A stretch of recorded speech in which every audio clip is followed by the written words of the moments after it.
Hello, I'm attorney Tammy Saltzman, and you are watching Divorce Connection Network.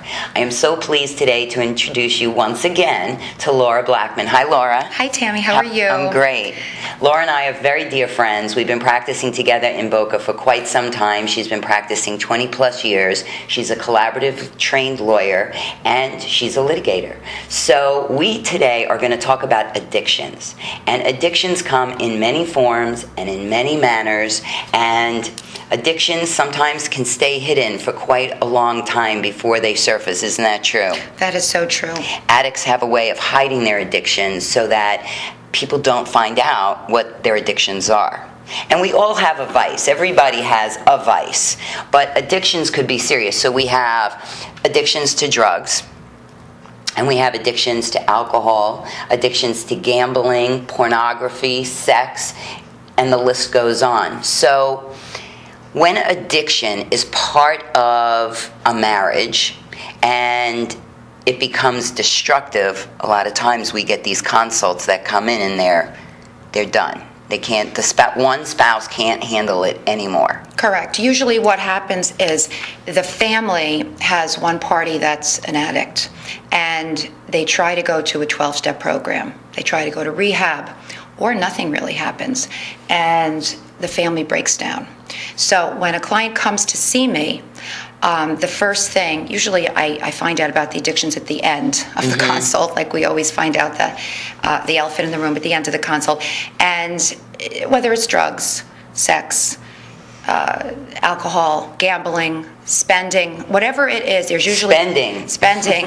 Usually there's crossover addictions, and the trust and the respect are gone. So what I try to help my clients with is to protect the money and the assets, and to stop the bleeding with the liabilities, and to help the party to protect the children, the safety of the children, and the safety of themselves. Okay, so let's start with financially. How can you advise clients who are considering a divorce right now with a spouse who has an addiction, and they're spending money on whatever this addiction may be? What do you recommend to stop the bleeding? Okay. Well, first of all, if the case has not been filed yet, it's pretty difficult, because the spouse whose name is on an IRA or a pension or a 401k or any account can go liquidate the money. So what happens sometimes prior to the consult is they come to me, and a lot of these assets are already liquidated, which some of the assets have tax liabilities. So we have now another liability from these assets, and the asset is dissipated. So what can we do to prevent the dissipation of assets? Now, what you said was very important that I want the audience to hear. Until you file a petition of dissolution of marriage, the court has no jurisdiction over you, your spouse, or your assets. So that was very important that you brought that up. Yes, that's correct. So once we file and we know that there's an addict in the family, what we do is we go to court and we petition the court to freeze the assets so that these assets can be protected for the family unit. That's very important to understand. A lot of people want to know, how do I freeze the assets? They maybe don't want to file yet. So sometimes, if the spouse is willing, what we can do as attorneys is prepare postnuptial agreements, quite often, Correct, that allocate or separate the assets and protect the spouse and the family while still staying in the marriage. Right. So that's a whole other discussion, because sometimes when clients come to me and they say, I really want to help my husband, or I want to help my wife, but they've been through the 12-step program, or they've been through rehab, I suggest to them a postnuptial agreement. And I know we've discussed this, during our last session, and you've had other guests on the show. Postnuptial agreement is like a prenuptial agreement, but it is done during the marriage, and it basically is a divorce contract, and it deals with divorce and it deals with death. So sometimes people who have addictions in the family go that route. Most of the time it ends up in divorce, yes, but at least we can gather the information, all the financials, and get all of the information about what's in the pot, assets and liabilities, during the preparation of the postnuptial agreement, which helps protect the assets. That's right. So when you're married, and you start talking about divorce, usually the addicted spouse is going to say, I'll go back to rehab. I'll do anything. I don't want to lose the marriage. So a way to protect yourself is with a postnuptial agreement. And you can use divorce attorneys or matrimonial attorneys for other things other than divorce, such as saving your marriage. Sometimes having this type of an agreement will give the non-addicted spouse the peace of mind they need in order to give the other spouse one more chance. Quite often it's not successful. Yeah, that's so true. What happens is then they come in and they do file. So when you're married and your spouse comes to you and says that he is going or she is going to try one more time, you can use a divorce or a matrimonial attorney in order to save the marriage and protect the assets and prepare what's called the postnuptial agreement so that you have peace of mind, the non-addicted spouse, to give that addicted spouse one last chance. And sometimes that doesn't work. Unfortunately, we know that. We know that. So what I try to do when I meet a client that has these issues in their marriage is I try to give them the tools to deal with and to cope with an addict in the family, for the children and for themselves.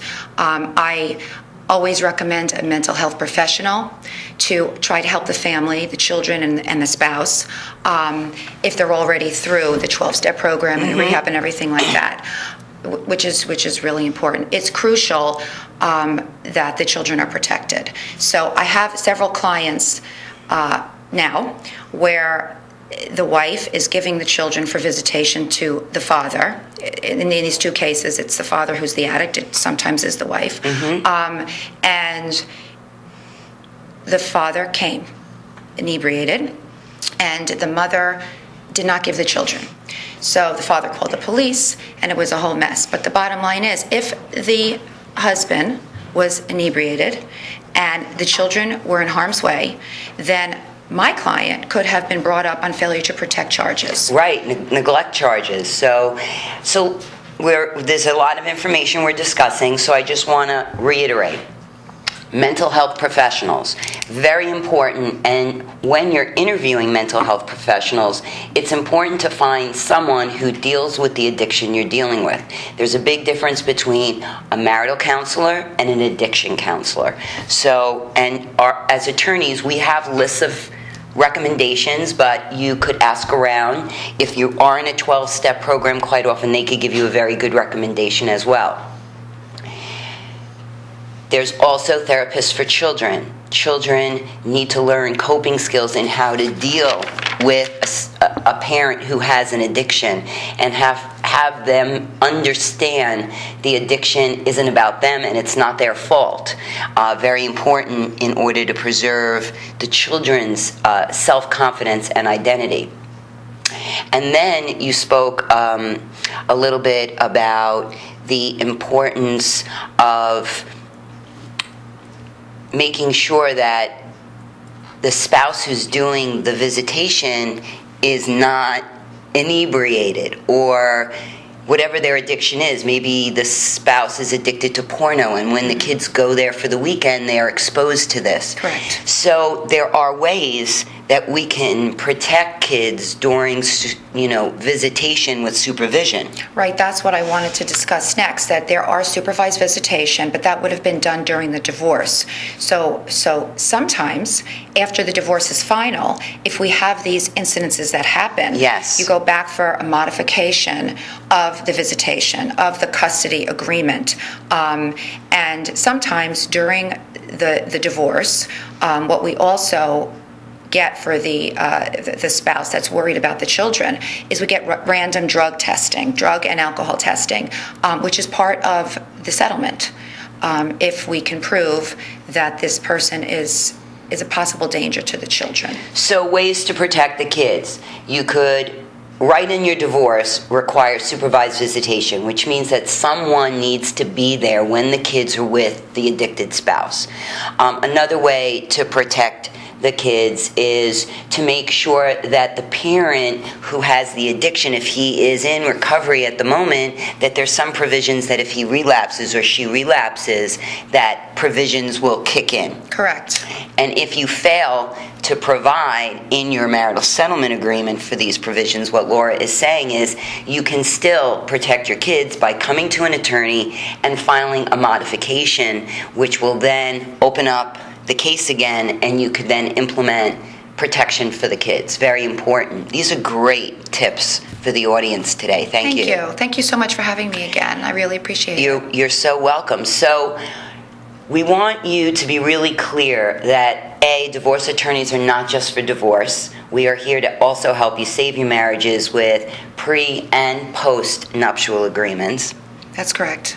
And we also want you to know that there are things that you can do to save your finances. So if you have a gambler or someone who's a spendaholic or even an alcoholic or someone who is addicted to strip clubs and they're just bleeding funds, there's ways once you file to freeze assets or create a post-nuptial agreement that says we're going to take $500,000 and put it in a safe account that can't be touched.